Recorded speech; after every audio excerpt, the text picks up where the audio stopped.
Good morning friends. Next lecture છે દ્રવ્યગુણની અંદર divide and learn ટેકનિકની અંદર યુઝફુલ પાર્ટ અને ડોઝીસની છે.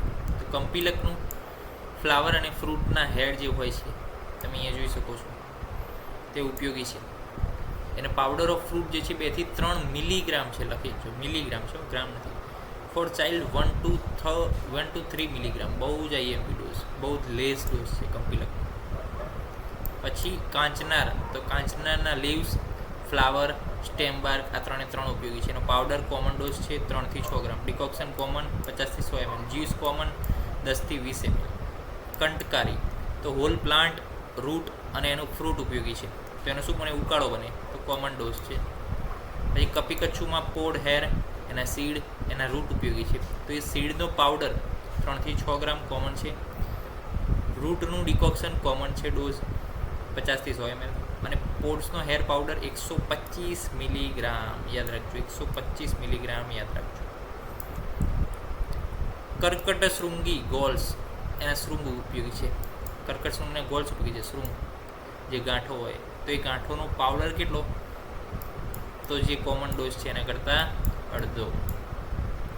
પછી કપૂરનો એક્સ્ટ્રેક્ટ ઉપયોગી છે, નિર્યાસ ઉપયોગી છે. તો એનો પાવડર 125 થી 500 મિલીગ્રામ. ઓઇલ 20 ડ્રોપ જે કોમન છે. કટુકીના રાઇઝોમ્સ ઉપયોગી છે. તો એનો પાવડર કેટલો? થેરાપ્યુટિક યુઝ માટે 0.5 to 1 ગ્રામ, અને પર્ગેટિવ યુઝ કરવો હોય કટુકીનો તો 3 થી 6 ગ્રામ, કે જે કોમન ડોઝ છે. તો આપણે યાદ રાખી શકીએ કોમન ડોઝ, કે જે પર્ગેટિવમાં રહેવો પડે છે. ખદીરનું સ્ટેમ બાર્ક, હાર્ટવુડ, ફ્લાવર અને રેઝિન ઉપયોગી છે. એનો પાવડર કોમન ડોઝ છે 3 થી 6 ગ્રામ. ડિકોક્શન કોમન છે. ખદીરનો જે સાર છે 400 મિલીગ્રામથી 1000 મિલીગ્રામ, એ આપણે યાદ રાખવું પડે. બીજા બે તો કોમન યાદ રહી જાય. પછી કિરાતિતિકનો હોલ પ્લાન્ટ ઉપયોગી છે. તો એનો ડિકોક્શન કોમન છે 50 થી 100 ml. પાવડર કોમન જેવું છે 1 થી 3 ગ્રામ. કુમારીનો લીવ્સ અને પલ્પ ઉપયોગી છે. આપણને યાદ છે એલોવેરાનો શું ઉપયોગ થાય. તેનો જ્યુસ 10 થી 20 ml, એ પણ કોમન છે ડોઝ. કુમકુમ કેસરનું સ્ટિગ્મા અને સ્ટેમેન્સ ઉપયોગી છે. એનો પાવડર 0.5 to 1 ગ્રામ, યાદ રાખવા જેવું છે, બહુ ઓછો ડોઝ છે. કુપીલીના સીડ ઉપયોગી છે. તો એ પણ બહુ જ ઓછું. આનું નામ શું છે? સ્ટિગ્નસ નક્સ વોમિકા. ઉપવીસ છે મે બી.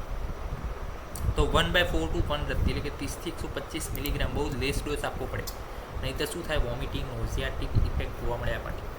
કુષ્ઠનો શું છે? કુષ્ઠ, તો કે રૂટ એના ઉપયોગી છે. પાવડર 1 થી 2 ગ્રામ.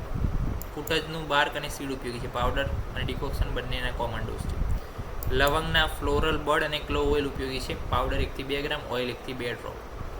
બહુ જ ઓછો ડોઝ છે. શેની અંદર? ટૂથએક છે એની અંદર આપવામાં આવે છે. પ્લસ કૃમિદંતની અંદર પણ આપવામાં આવે છે. તો દાંતના ઘણા બધા અને દંત મૂળના પ્રોબ્લેમની અંદર જે છે આ લવંગ એ આપવામાં આવે છે. તો આપણે આજે 2 પેજની માહિતી મેળવી છે કે ઔષધો અને એના યુઝફુલ પાર્ટ વિશે. નેક્સ્ટ લેક્ચરની અંદર બીજા 2 પેજ વિશે માહિતી મેળવીશું. કયા યુઝફુલ પાર્ટ છે અને કેટલા પ્રમાણમાં ડોઝ છે અને કઈ વસ્તુ યાદ રાખવા જેવી છે, એમાં આપણે ટીક કરીશું. જે લેસ ડોઝમાં છે, કે જેને ડોઝ હાઈ આપણે જતો ના રહે આપણાથી, એ ખાતરી આપણે રાખવી પડે. કોમન ડોઝ તો છે જ, કે પાવડર 3 થી 6 ગ્રામ, ડિકોક્શન 50 થી 100 ml, જ્યુસ હોય તો 10 થી 20 અથવા 20 થી 25 ml. પ્લસ જે છે ડ્રોપ્સની અંદર પણ ઓઇલ છે 20 ડ્રોપ્સ, 10 ડ્રોપ્સ કોમન ડોઝની અંદર.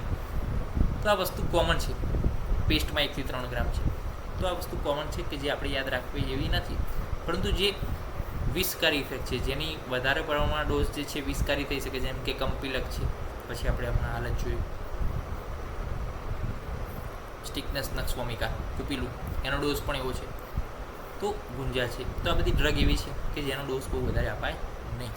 તો ઓછા ડોઝમાં પણ કઈ રીતે ક્યારે કરવો, કઈ રીતના જે છે ઓછા ડોઝને યાદ રાખવું. તો જે કોમન છે એને યાદ રાખી લો, ઓછાવાળા યાદ રાખી લો, અલગથી લખીને, તો જે છે આપણને યાદ રહી જાય. નેક્સ્ટ લેક્ચરની મળીશું અનેક બીજી ઔષધિઓ સાથે, એના યુઝફુલ પાર્ટ અને ડોઝ સાથે. ત્યાં સુધી રજા આપશો. જય હિન્દ, જય ભારત, જય આયુર્વેદ, જય ધન્વંતરી. નમસ્કાર.